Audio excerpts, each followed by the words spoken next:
ఓం శ్రీ మహాగణాధిపతయే నమ. ఓం శ్రీ గురుభ్యో నమ. ఓం నమశివాయ. శివపురాణంలో శివ పూజా విధానాన్ని గురించి తెలుసుకుందాం. గురుదేవా, ఈశ్వరుడు భక్త సులభుడని, భోళాశంకరుడని అంటారు కదా, మరి ఆ శివుని పూజించే విధానం ఏమిటో వివరించండి అన్నాడు కృష్ణశర్మ. చెప్పటం మొదలుపెట్టాడు రత్నాకరుడు. పూర్వకాలంలో బ్రహ్మాది దేవతలందరూ కలిసి విష్ణుమూర్తి దగ్గరకు వెళ్ళి, దేవదేవా, దేవతలు కానీ మానవులు కానీ వారి పాపములన్నీ సమూలంగా నాశనం కావాలంటే ఎవరిని సేవించాలి, ఏ రకంగా సేవించాలో కూడా వివరించమని అడిగారు. దానికి శ్రీహరి, దేవతలైనా మానవులైనా నిశ్చలమైన భక్తితో శివుణ్ణి ఆరాధించినట్లయితే వారి కోరికలు తీరతాయి. శివనామ సంకీర్తన చేసేవారికి, శివ పూజా దురంధరులకు ఈశ్వరానుగ్రహము కలుగుతుంది. సకల శుభములు చేకూరుతాయి. ధన కనక వస్తు వాహనాలు సమృద్ధిగా కలుగుతాయి. శత్రు బాధలు ఉండవు అన్నాడు. ఆ మాటలు విని దేవతలు శివ పూజా విధానము తెలియచేయమని ప్రార్థించారు.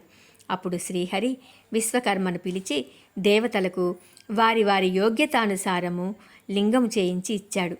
అంటే ఇంద్రునకు పద్మరాగంతోనూ, కుబేరునకు బంగారము, యముడికి గోమేధికము, లక్ష్మీదేవికి స్ఫటికలింగము, బ్రాహ్మణులకు పార్థివలింగము, యోగులకు భస్మలింగము, ఈ రకంగా ఒక్కొక్కరికి ఒక్కొక్క విధంగా లింగాలు తయారు చేశారు.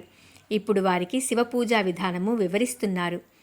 సాధకుడు బ్రాహ్మీ ముహూర్తంలో నిద్రలేచి కొంతసేపు భగవన్నామస్మరణ చెయ్యాలి. ఆ తర్వాత కాలకృత్యాలు తీర్చుకుని స్నానం చేసి శుభ్రమైన వస్త్రాలు ధరించి ఆచమనం చేసి భస్మధారణ, సంధ్యావందనము పూర్తి చేసి శివపూజ ప్రారంభించాలి. ముందుగా గణపతి పూజ చేయాలి.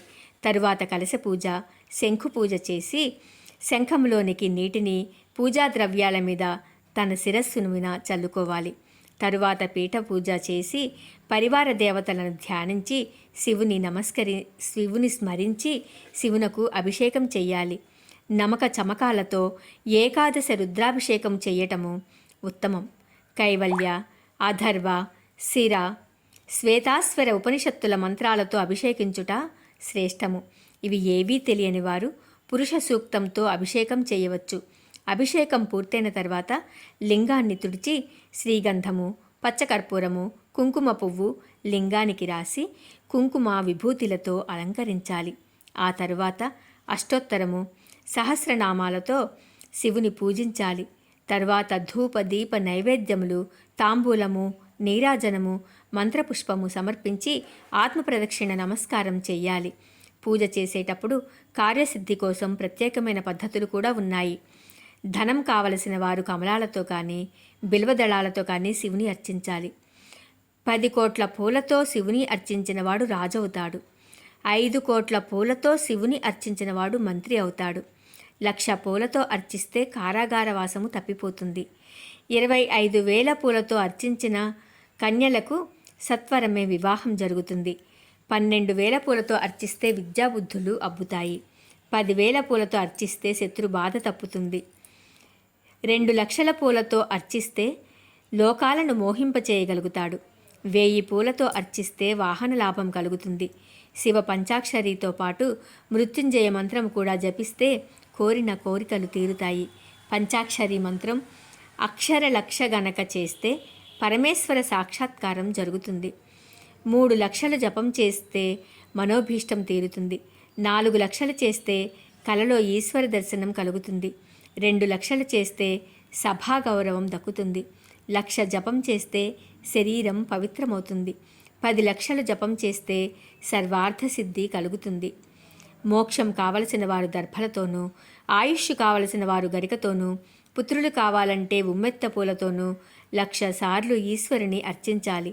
అలాగే జిల్లేడు పూలు శత్రునాశనము, గన్నేరు పూలు రోగనాశనము, మంకెన పూలు బంగారం ప్రాప్తి, జాజిపూలు వాహన ప్రాప్తి, జమ్మిపత్రి ముక్తి, అడవి మొల్ల గోరింట పూలు పాడి పంటలు, కొండగోగు పూలు పట్టు వస్త్రములు, వావివి పూలు మనశ్శాంతి, నువ్వు పూలు మోక్షము, అక్షితలు లక్ష్మీప్రదము.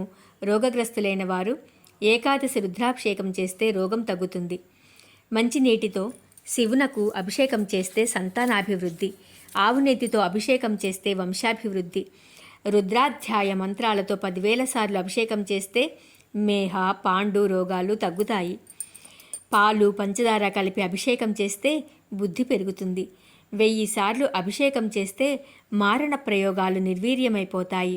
ఈ రకంగా శివుని పూజించినట్లయితే ఇహపర సుఖాలు పొందవచ్చు అని దేవతలకు విష్ణుమూర్తి చెప్పాడని రత్నాకరుడు తన శిష్యులకు వివరించాడు. ఓం నమః శివాయ.